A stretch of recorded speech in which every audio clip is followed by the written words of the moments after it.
இந்த உடல எப்படி யூஸ் பண்ணணும்னு தெரியாம, அத சரியான முறையில பயன்படுத்தாததால தான் பிரச்சனைகள் வருது. ஒரு மெஷின் எடுத்துக்கிட்டோம்னு வச்சுக்கோமே, ஒரு மெஷின வாங்கிட்டு, அதுல இன்ஸ்ட்ரக்ஷன்ஸ் மேனுவல் குடுத்திருப்பாங்க. அத எப்படி அத உபயோகப்படுத்தணும்னு சொல்லி. அந்த மேனுவல வாசிக்காம, எனக்கு எல்லாம் தெரியும்னு சொல்லிட்டு, அந்த மெஷின சும்மா யூஸ் பண்ணி, தவறாக அத பயன்படுத்தும்போது, அந்த மெஷின் உடையறது, அதுல ப்ராப்ளம் வருது, ரிப்பேர் ஆகுதுன்னு சொன்னா, அந்த மெஷின் வந்து சரியில்ல, அந்த டிசைன் சரியில்ல, இத அப்கிரேட் பண்ணணும்னு சொல்ற மாரிலாம் இருக்குது.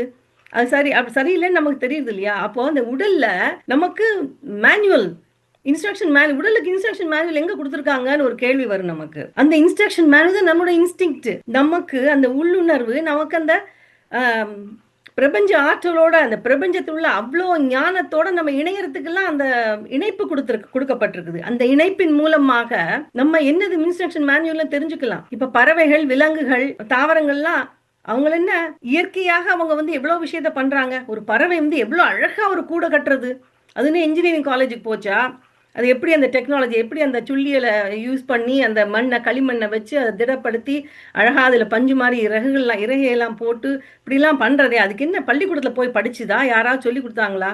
அது ஒரு இன்ஸ்டிங்க்ட்ல பண்றது. அப்ப அதுவும் கனெக்டடா இருக்கிறதுனால அதுக்கு தெரியுது. அப்ப அதே மாதிரி அறிவு, அதே மாரி புத்தி நமக்கும் இருக்குது. அத நம்ம சரியாக பயன்படுத்தவில்லை. அதனால தான் நமக்கு இந்த எமோஷன்ஸ ஒரு குறை என்று நம்ம நினைக்கிறோம் நம்ம. அடுத்தது ஞாபக சக்தி. அப்போ கம்ப்யூட்டரோட கம்பேர் பண்றப்ப நமக்கு ஞாபக சக்தி குறைவுதான். ஆனா அவ்ளோ ஞாபக சக்தி நமக்கு தேவையா? இப்ப யோசிச்சு பாருங்க. ஞாபக சக்தி எல்லாத்தையும் நம்ம ஞாபகப்படுத்திட்டே இருந்தோம்னா, வாழ்க்கையில சின்ன வயசுல இருந்து நம்ம வாழ்க்கையில நடக்கிற ஒவ்வொரு விஷயம் நமக்கு ஞாபகத்துல இருந்ததுன்னா, நம்ம வாழ்க்கை எவ்வளோ கடினமாக இருக்கும். சில விஷயங்கள மறக்க வேண்டும். மறதிங்கிறது ஒரு நல்ல ஒரு ஒரு வரம்னு தான் சொல்ல வேண்டும்.